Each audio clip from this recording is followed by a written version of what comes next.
goes to that thought.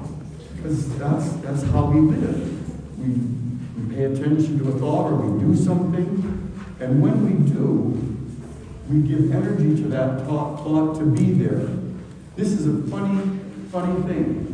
No thought can ever exist, and try this for yourself, more than 2.5 seconds.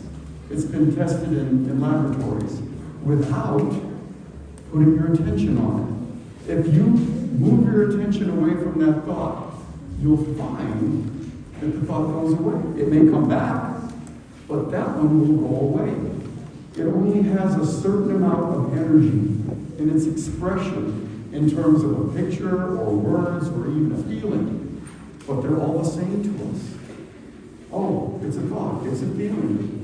We just gently bring our attention back. It doesn't matter what it is. That energy begins to dissipate like an ice cube on hot pavement. You know how it melts? That's like a thought. If you don't pay attention to it, it subsides, melts away. Now, there may be a storehouse of energy where that particular energetic thought came from.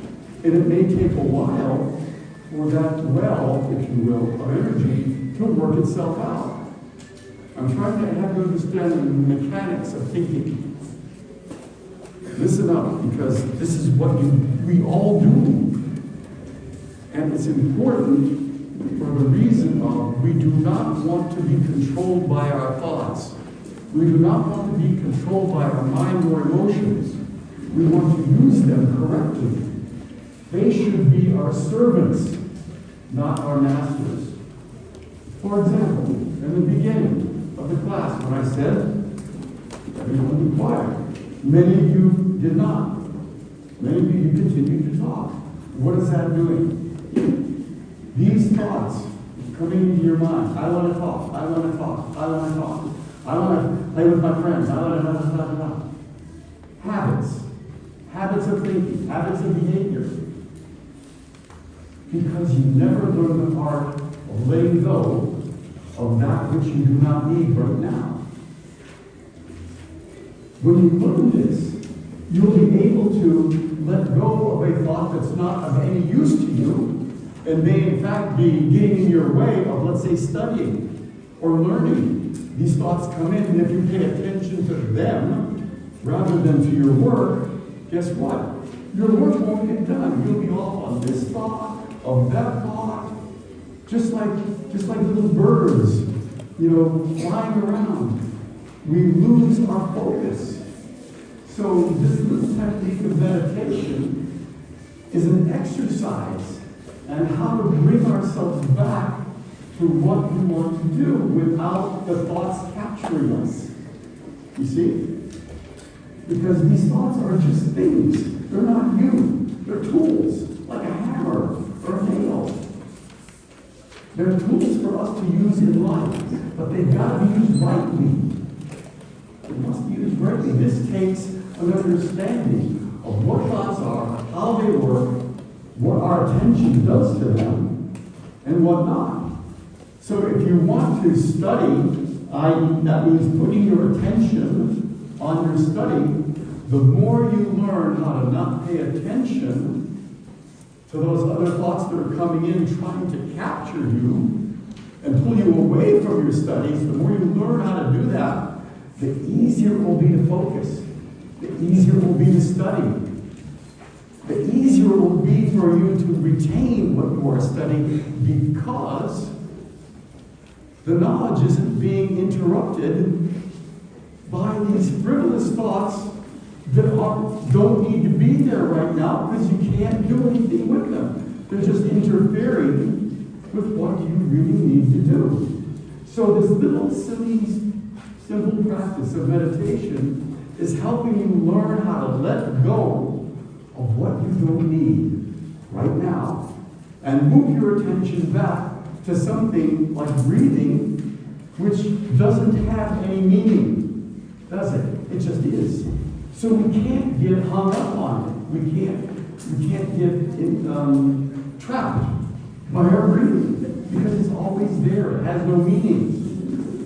But it gives us the chance to let go of that thought, feeling, emotion that we can't use right now, and gently come back to something which is not got any content, but allows us to put our attention in a different place than paying attention to these thoughts that we can't do anything with. Does any of this make sense? Do you understand? Do you have any question? I mean, this is a little bit subtle. I know you may not have ever heard this before, but you need to understand the mechanism of your mind, how it works, how thought works, how you can direct your attention to this thought or this thing that you're doing to the exclusion of things that don't need to be there right now because they can't do anything, right? Except distract you from what you are doing. Do you understand? Does this make sense? Nod your head if it's yes, or no, it doesn't. Okay, he gets it. See, that's all I need. Yep, I get it. Or if not, ask me a question. This is your time to ask questions. You're not going to get this in your math class. You won't get this in your history or chemistry class. I'm trying to have you understand the mechanisms of what you are so you can use it effectively for studying, for living, for accomplishing. That your mind is just a tool, as is your body, for accomplishing your will. For accomplishing your will. And the more you can focus more effortlessly on doing something, number one, the easier it becomes. Number two, the more you will retain, because it's not, your memory isn't battling with a lot of garbage that's getting in the way. You guys want to move before you get in trouble? I give you an opportunity to move if you can't sit still and not mess with each other. Because if I have to, I will move you. Ain't going to be pretty. I give you one chance. Mess up and you're toast. I'm not going to put up with foolishness. There's too many of you, too much going on for foolishness. I'm not being mean. Truly, I'm not. I'm trying to have you understand things that are going to help you in life. This is not the time to be foolish and childish. This is the time to listen, to learn, to look, use these tools to make your life better, easier. That's why I'm here. It's your job to listen and hopefully put some of these things into practice. So now, we're going to be going through the value education class. The value education is, as it says here, go back to the back a couple of pages. Value education, essential for positive human behavior. Education from time immemorial has focused on the values like cooperation, respect for human rights, tolerance, justice, responsible citizenship. Value education focuses on the inclusion of social, moral, and spiritual values into the school curriculum. In other words, there are two halves of learning. One is learning about things like maths and science and so forth. These are what we would call hard subjects. Not difficult, but very solid, okay? These things like social, moral, spiritual values, these are soft subjects, but quiet. If you have a question you ask me, not your friend, I will answer anything. Just raise your hand, but please don't be muttering. It's distracting. Do you have a question? Yes.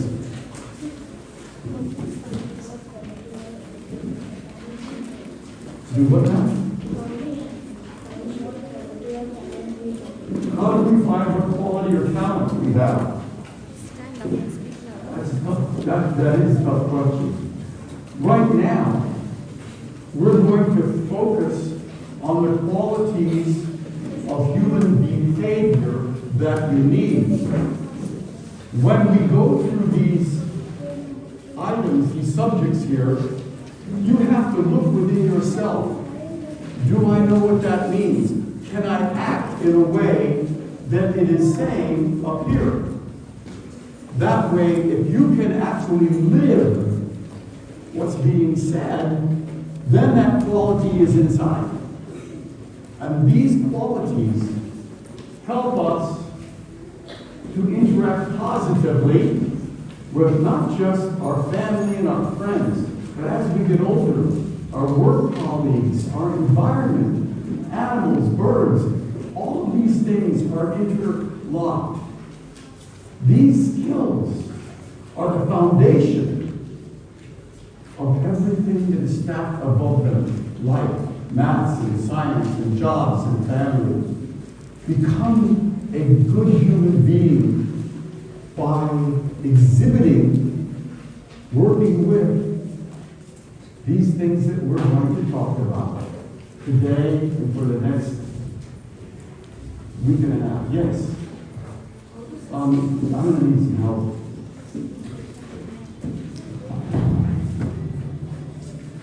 How do successful characters? Sorry.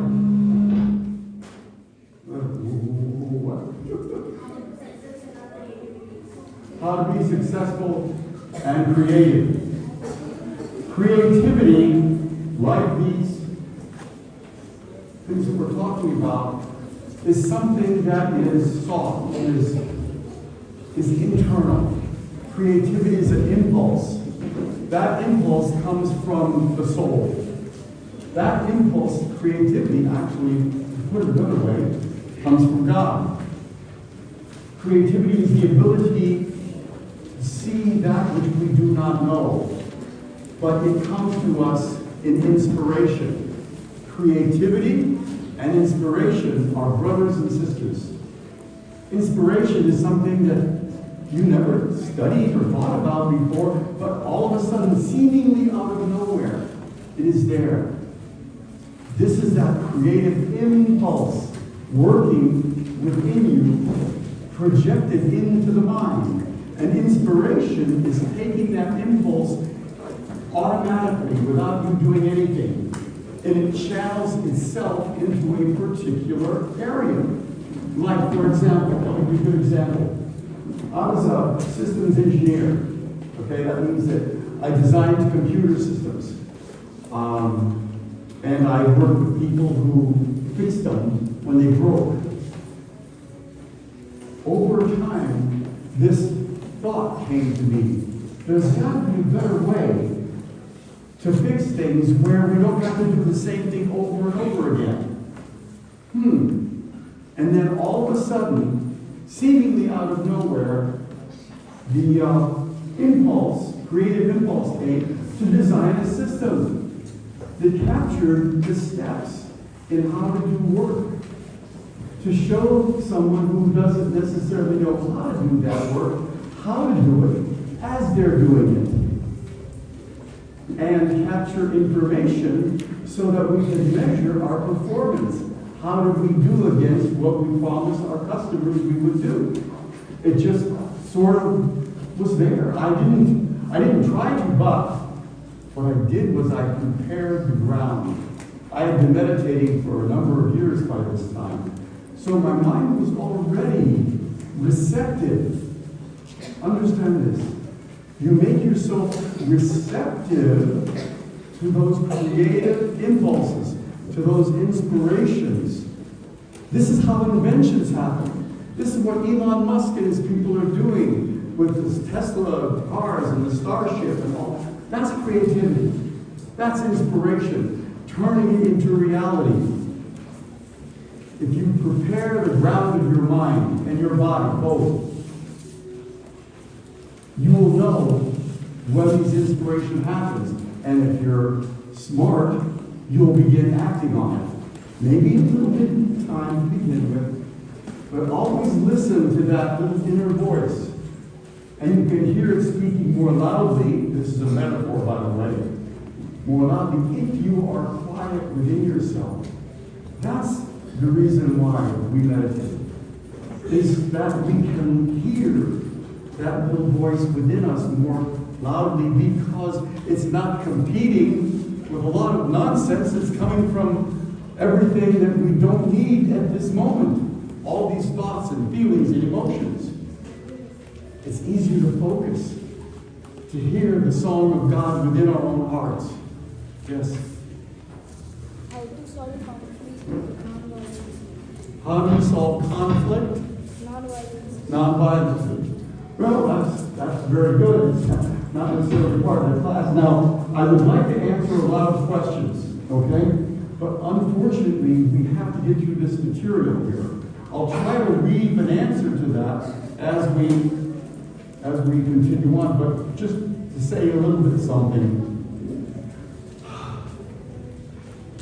Conflict is when two people are together with different opinions, ideas of what should be. Does that kind of make sense? And they're in opposition to each other. So we have conflict. Both want to have their own way, but both can't. Now, we've got choices. We can work together to find some solution that benefits us both, where we may not individually get everything, but we may get what we need. Or if we're very thick and stupid, we try to overcome the other person through physical or mental violence. That never works, by the way. It may seem like it works temporarily, but it doesn't. Because now you've made an enemy, and you have set yourself up for a severe karmic backlash. Because remember, wherever there is an action, there is an equal and opposite reaction. If we harm or fight, whether it's somebody with verbally or physically, know this, my friends. Know this, that will come back to you tenfold. Why? Because when we do an action, put your hands for a moment. When we listen carefully, don't just wait to speak. Listen. This is important. When we do an action, it's like dropping a pebble in a pond. The ripples of the pond don't stop right here, right where the stone dropped, do they? What do? They go up to the farthest reaches of the pond. If there are stones or other things in the pond, what happens? Those ripples bounce off and they come back toward their origin. Don't they? Don't they? Every action, every thought is nothing more than energy. It's like that rock being dropped in the pond. It has an immediate effect outwardly, but then that impulse goes out and begins to interact with other things in our environment, the universe, and is returned to us. So, interestingly enough, a bad action, you don't just get one. You may get it from a dozen different directions because of that rebound effect. Okay? So be careful. By the way, good actions, kindness, caring, concern, trying your best to resolve issues without resolving to yelling, screaming, or violence, that also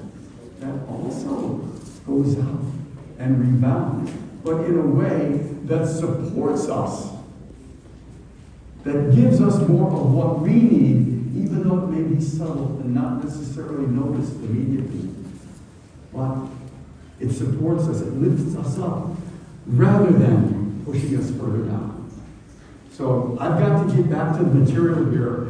I could answer questions all day long, and unfortunately I'd never get through what Ken wants me to get through.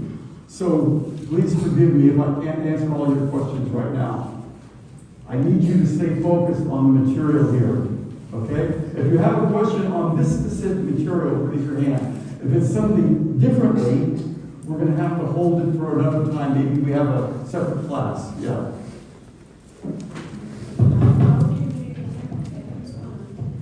How does meditation affect our life? It just makes it easier. Why? Why do I say that? Because all by itself, a simple little